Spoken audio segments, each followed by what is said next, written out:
The day the massive ships appeared in Earth's orbit started like any other. People went to work, children attended school, and life followed its normal rhythm. Then the skies darkened as 7 enormous disc-shaped vessels positioned themselves strategically around the planet.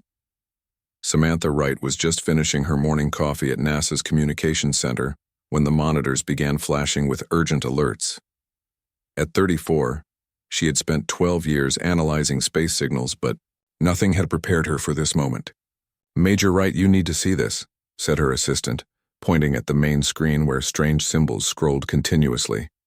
"Get me Dr. Daniels from Linguistics," she ordered, her eyes never leaving the screen. "And someone find out if the military is seeing this too." Within an hour, the alien message appeared on every screen on Earth. Phones, computers, televisions, billboards, all showing the same strange symbols that gradually transformed into English and other human languages. "People of Earth," the message read, "We are the Zoraxian Empire. Your planet is now under our authority. You have 72 hours to surrender formally and completely. Resistance is futile and will result in planetary sterilization. This is not a negotiation." Chaos erupted across the globe. Stock markets crashed. Religious leaders called for prayer, and many people fled cities in panic. Government hotlines were overwhelmed with calls, and social media exploded with theories, fears, and end-of-the-world memes. In Washington, D.C., an emergency meeting brought together military leaders, scientists, and key government officials. The oval-shaped conference room buzzed with nervous energy as people talked over each other. "Silence!" shouted General Peter Johnson, slamming his hand on the table. "One at a time, please. Dr. Daniels, what can you tell us about this message?" Eric Daniels, a tall man with thick glasses and rumpled clothes, stood up awkwardly. He had been pulled from his university office just 3 hours ago and still looked bewildered. "The translation appears to be perfect. Too perfect," he said. "They've mastered not just English but every human language simultaneously. Their communication style is extremely direct, literal, and shows no cultural nuance. It's like they've learned our words but not how we actually talk to each other." Captain Frank Miller, a weathered military strategist with salt and pepper hair, spoke next. "Our initial assessments show their technology is centuries beyond ours. Those ships have energy readings off the charts. If they decide to attack, we would last maybe hours, not days." The room fell silent as the implications sank in. Humanity's most advanced weapons would be useless against visitors who could cross interstellar space. "So we surrender?" asked the Secretary of Defense, her voice tight. "No," said Samantha Wright, speaking up from the back of the room where she had been quietly observing. All eyes turned to her. "Surrendering to an unknown force with unknown intentions is not an option. But fighting isn't either." "You have another suggestion, Major?" General Johnson asked skeptically. "I might," she replied. Dr. Daniels mentioned, "Their communication style is literal and lacks cultural nuance. I've been analyzing their message pattern and there's something interesting about it. It's flawlessly grammatical, but completely missing subtext, humor, or emotional cues." She walked to the front of the room and brought up several graphs on the main screen. "Their message uses perfect language but shows no understanding of how humans actually communicate. We don't just exchange information, we use tone, context, cultural references, jokes, sarcasm." "Are you suggesting we confuse the aliens with puns, Major?" someone asked sarcastically. "Not exactly," Samantha replied calmly. "But what if a species this literal and rigid has no way to process our more creative forms of communication?" As if to prove her point, a video began trending worldwide. Olivia Martinez, a popular social media commentator with no security clearance or official position, had posted her analysis of the alien message. Her video had already reached 50 million views. "Has anyone else noticed these aliens talk like they learned English from a textbook?" Olivia said in the video. "No slang, no jokes, just straight robot talk. What if they're actually super boring? Maybe we should send them cat memes until they leave." The room watched in stunned silence as comments flooded in under Olivia's video, people responding to existential threat with humor, a deeply human response to fear. "Get that woman in here," ordered General Johnson after a moment, and anyone else thinking along these lines. Within 24 hours, the strangest task force in human history assembled. Military strategists sat alongside linguists, comedians, next to cultural anthropologists and social media experts with game theorists. At the center of it all were Samantha Wright, Eric Daniels, Frank Miller, and Olivia Martinez, who had been flown in from her small apartment in Chicago. "The Zoraxians have conquered other worlds," Dr. Daniels explained, showing intercepted signals they had managed to decode. "Always the same pattern. They arrive, demand surrender, and either receive it or crush all resistance within days." "But they've never met humans before," said Olivia, who seemed remarkably calm despite being suddenly thrust into a global crisis. "We're weird. Half our communication isn't even in the words we use." Samantha nodded. "That's our potential advantage. Look at this." She showed recordings of the few direct communications they had established with the alien ships. "They respond to everything literally.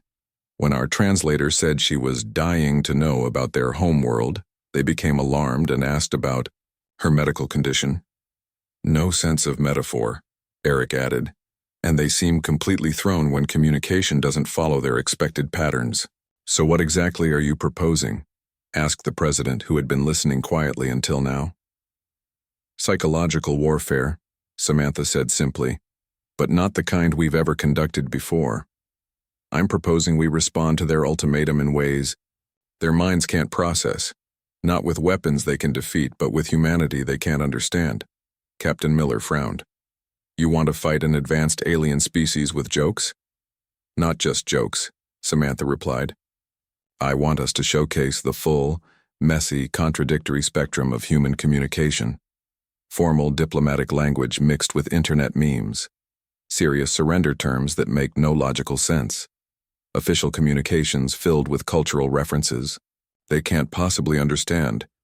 "Trolling," said Olivia with a growing smile. "You want us to troll the aliens on a global scale." The room erupted in arguments. Half the officials thought the idea was insane. The other half saw the desperate logic in it. As the 72-hour deadline ticked closer, with no viable military options and surrender unacceptable, the president finally made the call. "We have nothing to lose," she said. "Major Wright, assemble your team. You have 48 hours to develop this strategy and put it into action." As the meeting ended, Eric Daniels approached Samantha in the hallway. "Do you really think this could work?" he asked quietly. She looked at the countdown clock on her phone. 58 hours remaining until the deadline. "I think humans are the most adaptive, creative, and unpredictable species we know," she answered. "And I think a species that can't understand a joke might not be prepared for what we're about to do." The underground bunker buzzed with activity as Samantha's newly formed team worked against the clock. Screens around the room showed the alien ships maintaining their positions in orbit, cold and menacing against the blackness of space. Only 50 hours remained until the deadline.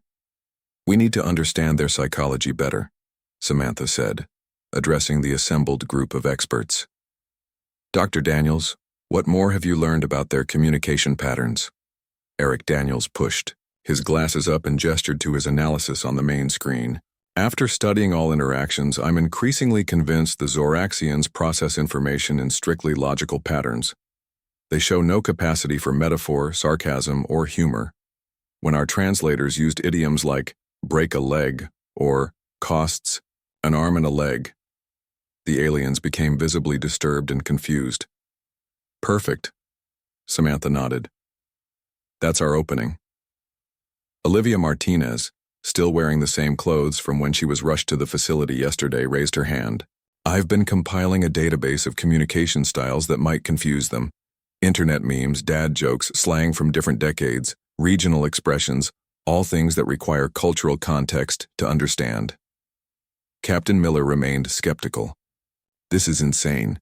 We're facing planetary destruction and we're collecting dad jokes?" "Not just jokes," Samantha replied calmly. "We're creating cognitive dissonance. Think about it.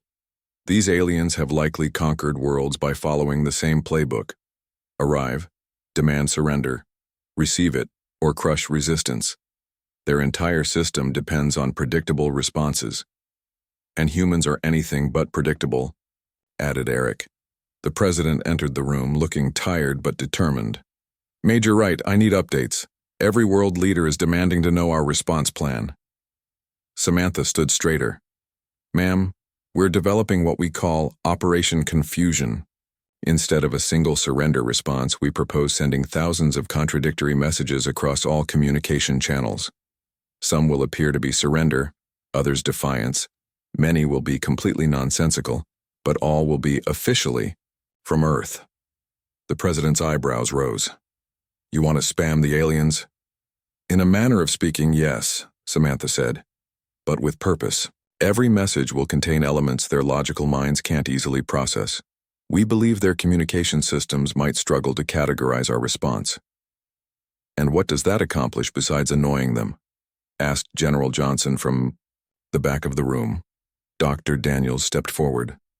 Based on their communication patterns, the Zoraxians appear to require clear categorization.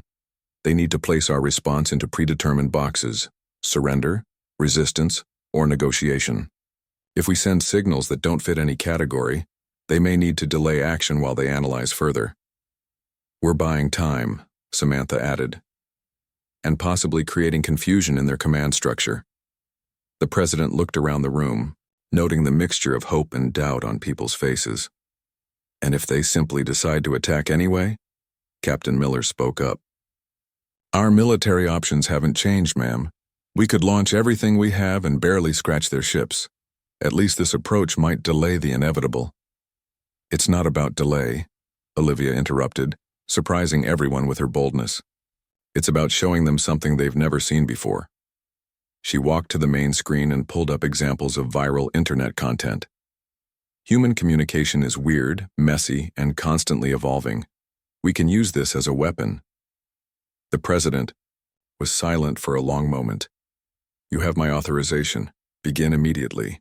I'll coordinate with other world leaders. As she left, the room erupted into activity. Teams formed around different aspects of the plan. Some worked on official diplomatic responses written entirely in emojis. Others prepared formal surrender, documents filled with references to fictional treaties and nonsensical terms. In one corner, a group of comedians and linguists crafted messages that sounded serious, but contained subtle wordplay that changed their meaning entirely. Another team prepared broadcasts of Earth's traditional surrender ceremonies, which included footage of global flash mobs and dance competitions. Samantha moved between groups, coordinating efforts. She paused beside Captain Miller, who was reviewing a deliberately contradictory description of Earth's military command structure. You still think this is crazy? She asked. Miller sighed. Completely, but I'm starting to think crazy might be our only chance. He pointed to a monitor, showing the alien ships. Do you really believe they'll be confused by all this? Confused, hopefully. Delayed, almost certainly.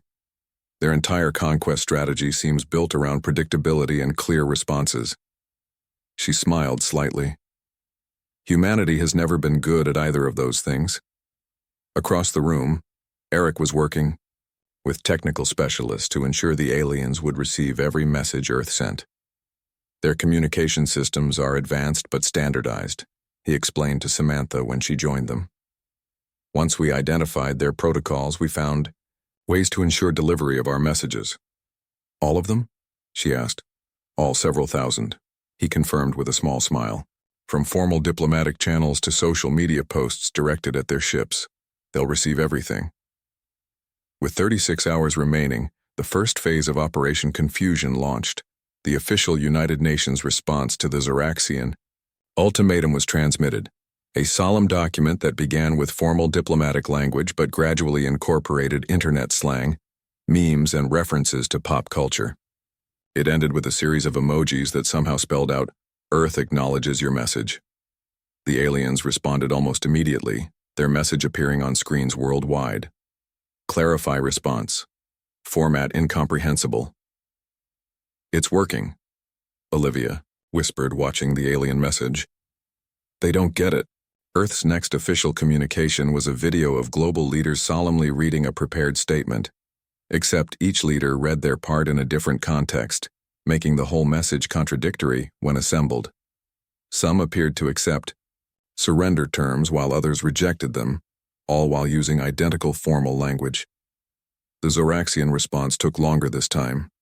Detecting inconsistencies in communication. Require single authorized response.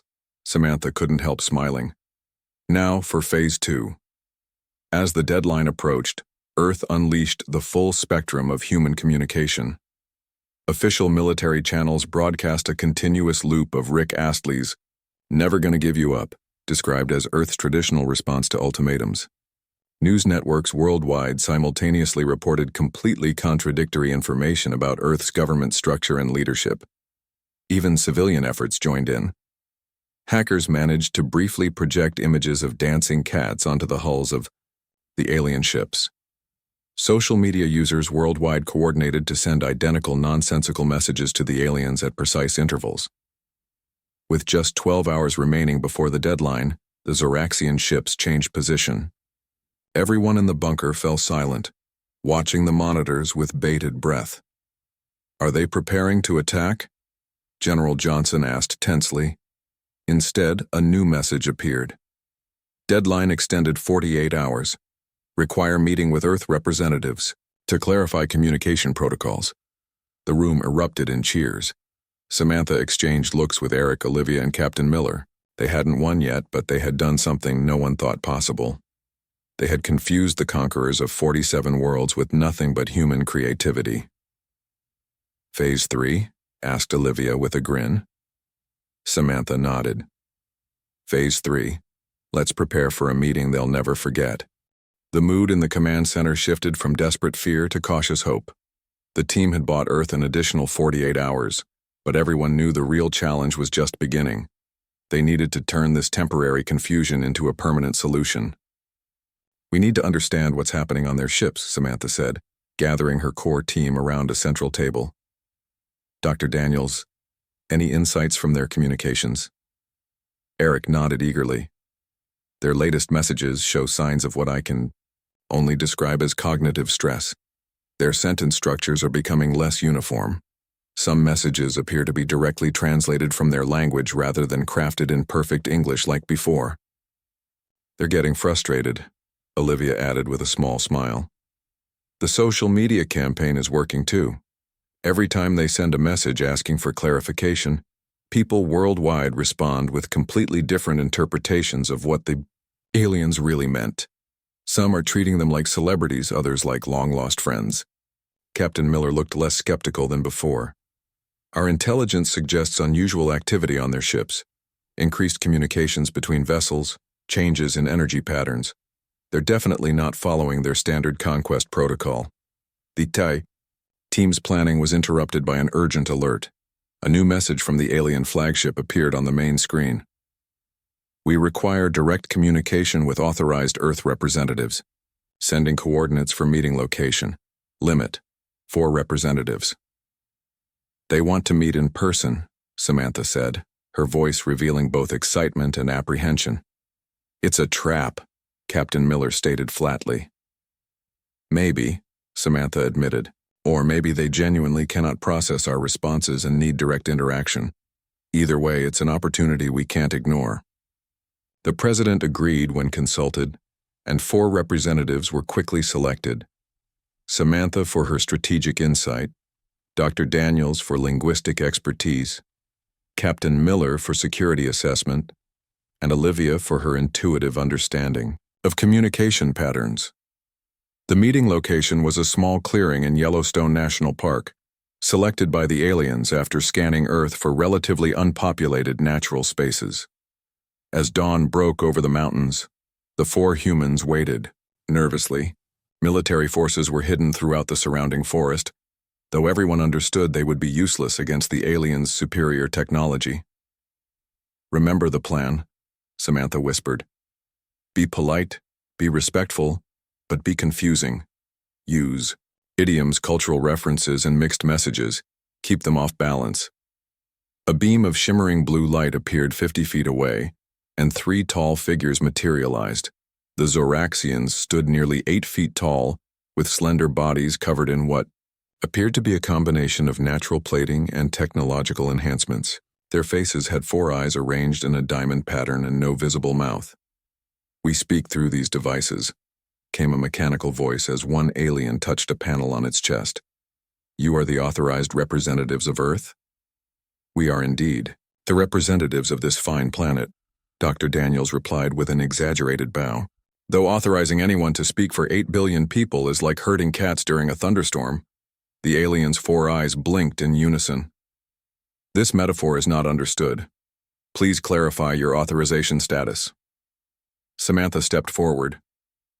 "What my colleague means is that we are empowered to communicate with you, though Earth has many voices." She smiled warmly. "We're absolutely thrilled to meet you in person. This is a real game changer for our species." "Game changer?" The alien's head tilted slightly. "We are not engaged in recreational activity. We are here to process your surrender." "About that," Olivia chimed in. "We've been super busy preparing our response. Earth is ready to roll out the red carpet for your people. We just need to iron out a few details and make sure we're all on the same page." The aliens' confusion was almost palpable as they tried to process multiple idioms in a single statement. One turned to another and made a series of clicking sounds. "Your communications continue to be problematic," the lead alien finally said. "We have analyzed thousands of your messages and cannot determine if Earth accepts our authority. You must provide a clear yes or no answer." Captain Miller, who had been silent until now, spoke up. "I'm afraid it's not that simple. Earth operates on a yes, but, and no, and system of diplomacy." "This is not a recognized diplomatic protocol," the alien replied. "Oh, it's very ancient," Samantha added smoothly, "dating back to the Treaty of Westphalia, the Magna Carta, and the invention of pizza. Surely a species as advanced as yours understands the sacred nature of yes, but diplomacy." The aliens conferred again, their clicking language sounding more urgent. Earth's representatives exchanged glances, seeing their strategy working in real time. "We require clarification," the lead alien finally said. "Our research does not connect the Treaty of Westphalia with pizza consumption. Your historical references are inconsistent." "History is written by the winners," Olivia shrugged. "But also by the losers, the bystanders, and occasionally by confused time travelers. That's why Earth embraces multifaceted truth structures."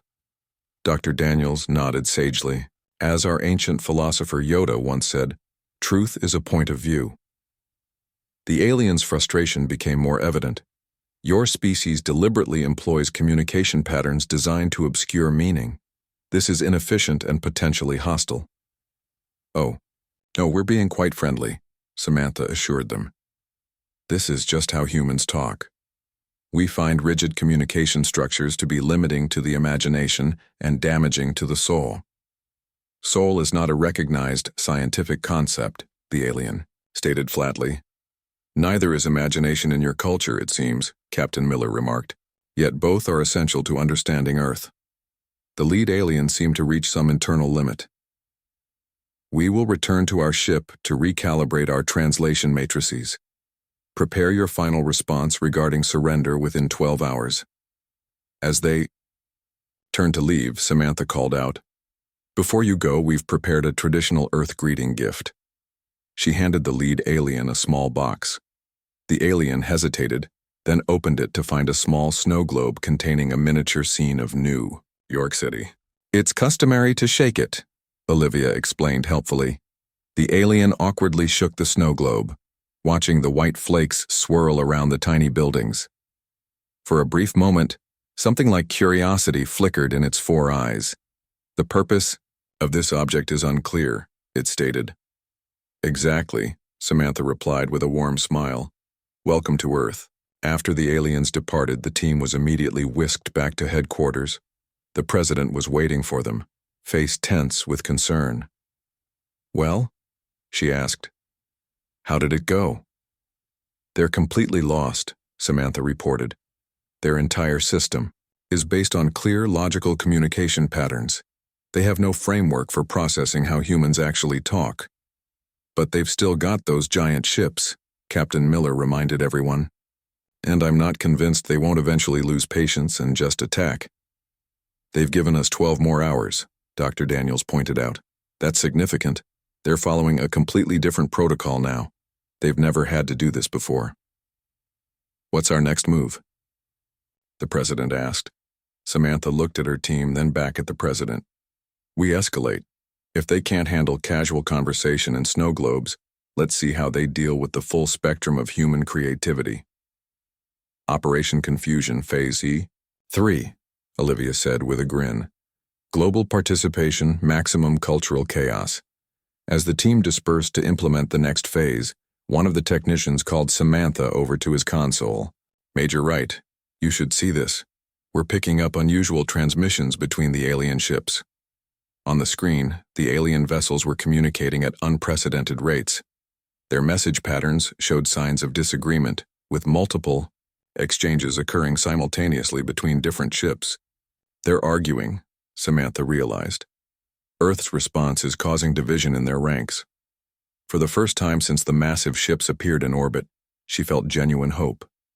The aliens might be technologically superior, but they had never encountered humanity's most powerful weapon, our chaotic, beautiful, impossible to categorize creativity. The next 12 hours became the strangest global effort in human history. Governments, corporations, and ordinary citizens worldwide united in a single purpose: to confuse the aliens with the full spectrum of human creativity. Samantha's team, coordinated from the command center, now expanded to include experts from dozens of countries. Screens displayed activities happening across the planet as Operation Confusion entered its most ambitious phase.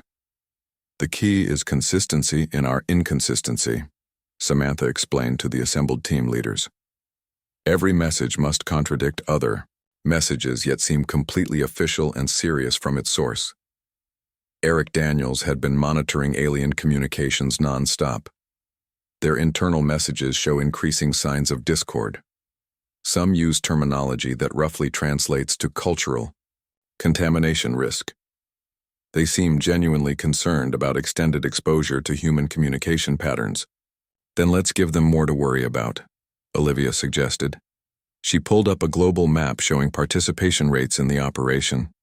We've got over 3 billion people ready to send synchronized but contradictory messages at the next mark. Captain Miller, who had gradually become a believer in the strategy, added, Our military channels will simultaneously broadcast completely different surrender terms to each of their 7 ships. Each message will reference the others as unauthorized or outdated. The president entered the room, looking both exhausted and determined. The United Nations Security Council just approved the final phase. All member nations have agreed to present different governmental structures when communicating with the aliens. Russia will claim to be a direct democracy, the United States a monarchy, and so on. Samantha checked the countdown clock. 3 hours until their deadline. Let's begin. At her signal, the most coordinated, chaotic communication in human history commenced. News broadcast worldwide reported contradictory breaking news about Earth's response to the aliens. Social media platforms were flooded with billions of messages tagging the alien ships, each message following templates designed to seem official while making no logical sense. The United Nations transmitted 7 different official responses, each claiming to be the only authentic one. Religious leaders issued joint statements embracing the aliens as long-prophesied visitors, but with completely different interpretations of what that meant. Most remarkably, ordinary people everywhere participated with enthusiasm. Neighborhoods coordinated to shine lights toward the alien ships in patterns that almost formed messages but not quite. Amateur radio operators transmitted cooking recipes labeled as launch codes. Children sent drawings to the aliens of impossible creatures labeled My Family. In the command center, everyone watched the alien ships anxiously. For nearly an hour, there was no response to the global communication barrage. Did we overdo it? Someone asked nervously. Then the readings from the alien vessels began to change dramatically. Their energy signatures fluctuated in unusual patterns. Communication between ships increased exponentially. Something's happening, Eric said, studying the data. Their communication systems appear to be experiencing some kind of overload. They're trying to process too many contradictory inputs simultaneously. A message finally appeared on the main screen. Earth representatives. Your response pattern is problematic. Our systems cannot categorize your civilization according to standard protocols. Request immediate clarification meeting. Samantha could barely contain her excitement. They're completely off script now. This isn't how they've handled any previous planet. The aliens requested another in-person meeting, this time with 10 representatives instead of 4. In addition to the original team, experts in human culture, psychology, art, music, comedy, and philosophy joined the delegation. When they arrived at the meeting point, now a conference room hastily prepared in a Geneva hotel, they found 5 aliens waiting. Unlike before, these Zoraxians displayed visible differences in their posture and movements. Some seemed alert and rigid, others more relaxed and curious. Your species presents unprecedented challenges. The lead alien began without preamble. We have conquered 47 worlds. None have responded as Earth has. We're flattered, Samantha replied with a smile. Humanity prides itself on being original. This is not a compliment, the alien said flatly. Your communication methods are causing disruption among our crews. Some younger officers have begun using imprecise language patterns resembling your jokes and metaphors. This is concerning. Dr. Daniels leaned forward. Perhaps this indicates that your communication style is unnecessarily limited. Humans find flexible language helps us adapt to new situations. Another alien spoke up, its voice noticeably different from the leader's. Some of us find human expressions interesting. They contain patterns we had not considered before. The lead alien made a sharp clicking sound that needed no translation. It was clearly a reprimand. We are here to discuss surrender terms, not cultural exchange. Why not both? Asked Olivia brightly. A sort of surrender fiesta with cultural demonstrations, food tasting, and maybe some karaoke. Karaoke is not recognized as a diplomatic protocol, the lead alien stated. Neither is demanding surrender without proper introductions, replied the philosophy professor who had joined their delegation. In most human cultures, relationships precede negotiations. We don't even know why you want Earth or what surrender actually means to your species. This simple observation caused visible confusion among the aliens. They turned to each other, making rapid clicking sounds. Is it possible, Samantha asked carefully, that your conquest protocols never accounted for a species that communicates like humans do? After more clicking consultation, the lead alien responded. Our protocols are based on hundreds of civilizations we have encountered. All follow predictable communication patterns focused on clear information exchange. Your species deliberately introduces ambiguity and nonsensical elements. We call it creativity, said the art expert. It's how we solve problems and express our humanity. It is inefficient, the alien insisted. And yet here we are, Captain Miller noted, still talking instead of fighting, because our inefficient communication made you curious enough to extend your deadlines twice. One of the younger-seeming aliens stepped forward slightly. Some of us believe there may be value in studying human communication patterns. Your species solves problems in unusual ways that our predictive models cannot anticipate. The tension between the aliens was now obvious. The command structure that had conquered 47 worlds was experiencing internal disagreement for perhaps the first time. The lead alien made an abrupt gesture. We will withdraw to consult with the High Command. You have 24 additional hours to prepare your final response. As they turned to leave, Samantha called out, Before you go, we've prepared a small cultural demonstration. With your permission? The aliens hesitated, then agreed. The music expert in the human delegation pulled out a small device and pressed play. The sound of Louis Armstrong singing "What a Wonderful World" filled the room. The humans watched carefully as the aliens listened. The younger ones seemed to sway slightly with the music. Even the lead alien stood motionless, all 4 eyes fixed on the device. When the song ended, the aliens departed without another word. But as they filed out, one of the younger aliens made a gesture that looked remarkably like a human wave goodbye. Back at Command Center, the President greeted the returning delegation. "Well, what's your assessment?" Samantha exchanged glances with her team before answering. "They're breaking, not just confused anymore, they're actively disagreeing among themselves. And some seem genuinely fascinated by human culture." "So we keep going with Operation Confusion?" the President asked. "Absolutely," Samantha nodded. "But now we add something new. Operation Cultural Contamination." Eric raised an eyebrow.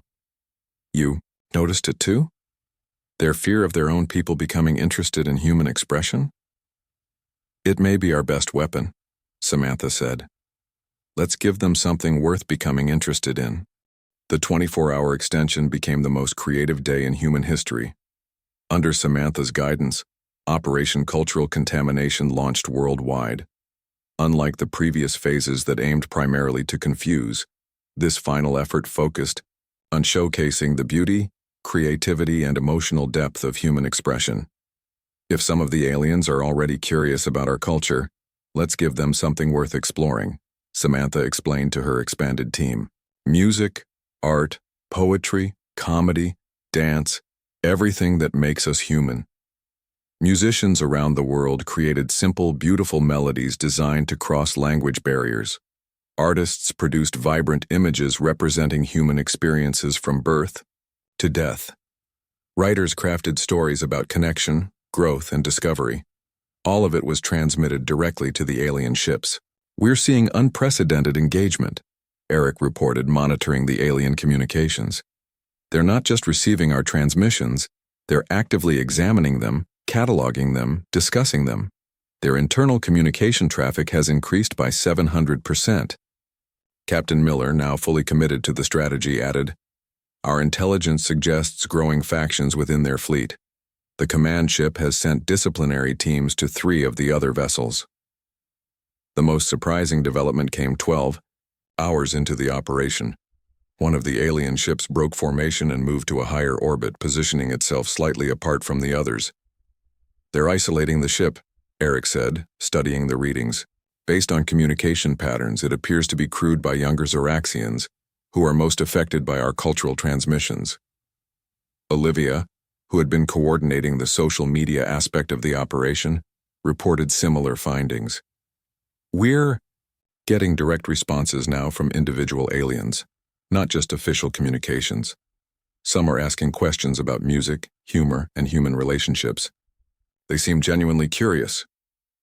The situation reached its climax as the final deadline approached. The main alien vessel transmitted an urgent message.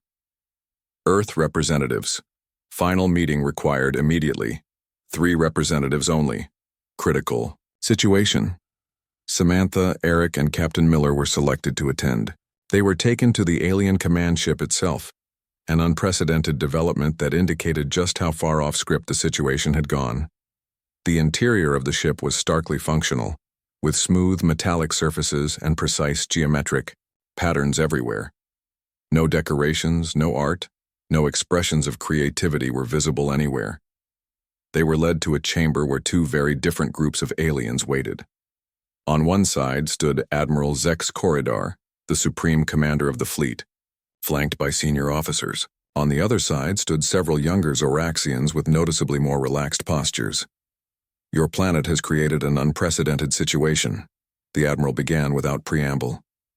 "For the first time in the history of the Zoraxian Empire, we face internal division during a conquest operation." Samantha maintained a polite, interested expression. "We regret any difficulties our communication methods have caused." "You do not," the Admiral responded flatly. "Your species deliberately employed communication patterns designed to create this outcome. This constitutes a form of warfare we have not encountered before." One of the younger aliens stepped forward slightly. "Some of us believe this is not warfare, but an opportunity to learn new patterns of thought." The Admiral made a sharp clicking sound. "This meeting is not to debate philosophy. It is to resolve the Earth situation." He turned back to the humans. Your final surrender response is required now. Samantha looked directly at the Admiral. With respect, we cannot surrender to a species we barely understand, nor can you truly conquer a planet whose inhabitants you cannot comprehend. Perhaps there's a third option? There is no third option in Conquest Protocol, the Admiral stated. That's exactly the problem, Eric said gently. Protocols that don't account for unexpected situations become liabilities, not assets. Captain Miller, who had remained silent, finally spoke. Throughout human history, we've learned that rigid thinking leads to defeat. Adaptability leads to survival. The younger alien moved closer. Admiral, several ships now report crew members experiencing new thought patterns after exposure to human culture. The containment measures have failed. Cultural contamination, the Admiral said, the mechanical translation somehow conveying disgust. Cultural exchange, Samantha corrected warmly. An opportunity for both our species to grow. What followed was unlike any diplomatic negotiation in Earth's history. The humans explained Earth's preference for cooperation over conquest. The younger aliens argued for a new approach. The Admiral and senior officers maintained that Conquest Protocol must be followed. After hours of discussion, the Admiral finally raised a hand for silence. This situation cannot be resolved using standard procedures. For the first time in Zoraxian history, I invoke Supreme Emergency Protocol. The younger aliens seemed shocked by this announcement. What does that mean? Samantha asked carefully. It means, the Admiral replied, that I am authorized to make a decision outside standard Conquest Protocol. He paused, looking at each of the humans in turn. Earth will be classified as a Category 7 civilization. Culturally hazardous, quarantine. Recommended. The humans exchanged glances, unsure if this was victory or defeat. No occupation will occur, the Admiral continued. No direct communication will be permitted after our departure. A warning beacon will be placed at the edge of your solar system, alerting Zoraxian ships to avoid contact. You're putting us in timeout? Olivia couldn't help asking. The Admiral's 4 eyes blinked in sequence. This is a severe classification. It means your species is considered potentially destructive to Zoraxian social cohesion. It means they're afraid our ideas will spread, Eric whispered to Samantha. The young alien stepped forward again. Some of us request permission to remain as observers. We believe there is value in studying human creativity patterns. Denied, the Admiral said immediately. All personnel will return to their assigned vessels. We depart in 6 hours. As the humans were escorted back to Earth, Samantha noticed something remarkable. The younger aliens they passed in the corridors made subtle gestures to each other, gestures that looked suspiciously like human expressions. Some even appeared to be attempting to smile. When the 3 representatives returned to the command center, they found the atmosphere tense with anticipation. Well? The President asked anxiously. They're leaving, Samantha announced. Earth has been classified as culturally hazardous and placed under quarantine. No invasion, no demands, just a warning beacon telling other aliens to stay away. The room erupted in cheers and celebration. Earth had survived its first alien encounter not through military might, but through the power of human creativity and expression. In the days that followed, the alien ships departed one by one, returning to the depths of space. Only the warning beacon remained, orbiting silently beyond Pluto. 2 weeks later, as life on Earth began returning to normal, Samantha received a strange transmission on her private computer. It contained no words, just a simple image. A crudely drawn smiley face with 4 eyes arranged in a diamond pattern. Below it was a single line in perfect English. Creativity is contagious. She smiled, understanding the message completely. The Zoraxian Empire might believe they had contained the cultural contamination, but ideas once shared have a life of their own. Somewhere among the stars, young aliens were telling jokes, sharing stories, and perhaps even singing along to Louis Armstrong. Humanity had saved itself by being precisely what it always was: creative, unpredictable, and impossible to categorize. And in doing so, they might have changed an empire.